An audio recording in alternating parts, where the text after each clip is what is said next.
नमस्कार दोस्तों, मैं अंकित बादल स्वागत करता हूं आप सबका आपके अपने चैनल में। साल था 1957।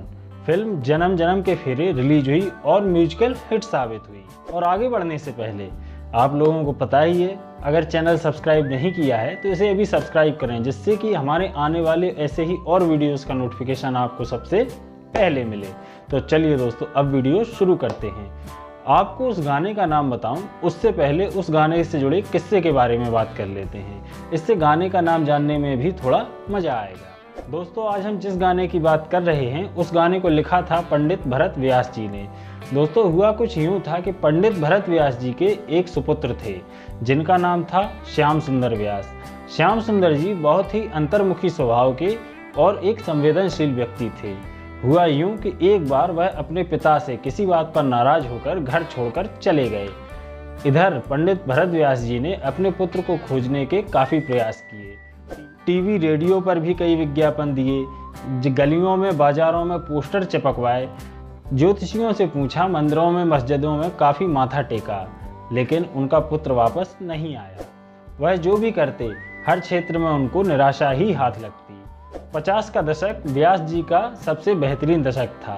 वह इस समय अपने करियर के सुनहरे दौर से गुजर रहे थे और ऐसे में अचानक बेटे के चले जाने से उनके करियर पर बहुत बुरा प्रभाव पड़ा। काम तो वैसे भी कुछ नहीं हो पा रहा था, वह एकदम गुमसुम से रहने लगे। उनकी ज़िंदगी में हर तरफ निराशा ही निराशा थी और एक तरह से ज़िंदगी ठहर सी गई थी। और ऐसे में एक बार एक फिल्म निर्माता उनके पास आए और उनसे अपनी फिल्म के लिए गाने लिखने का अनुरोध किया। अपने पुत्र वियोग में बैठे पंडित जी को उस निर्माता पर काफ़ी गुस्सा आ गया और गुस्से में उन्होंने उससे अपने घर से निकल जाने के लिए कह दिया। वह निर्माता पंडित जी के घर से बाहर निकल ही रहा था। ऐसे में पंडित जी की धर्मपत्नी जी वहां आ गईं और उन्होंने पंडित भरत व्यास जी के व्यवहार के लिए उस निर्माता से माफ़ी भी मांगी और उनसे कहा कि आप भरत जी से मिलने के लिए कल आइएगा।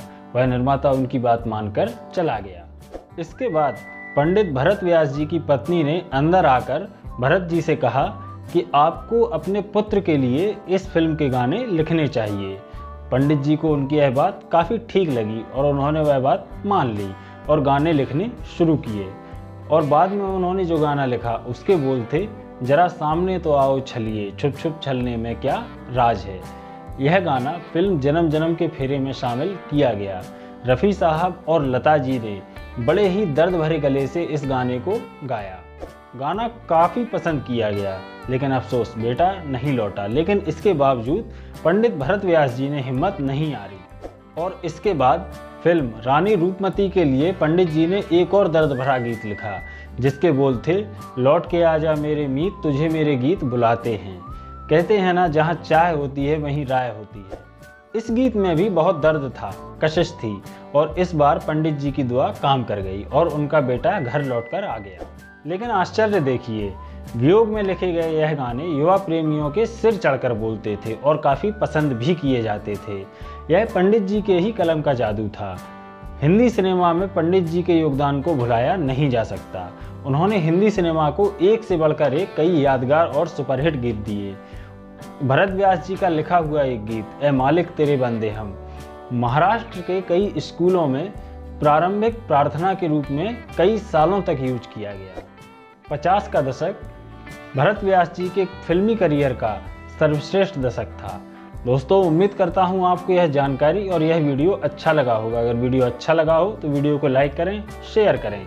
जल्द ही मुलाकात होगी आपसे अगले वीडियो में। तब तक के लिए नमस्कार, जय हिंद।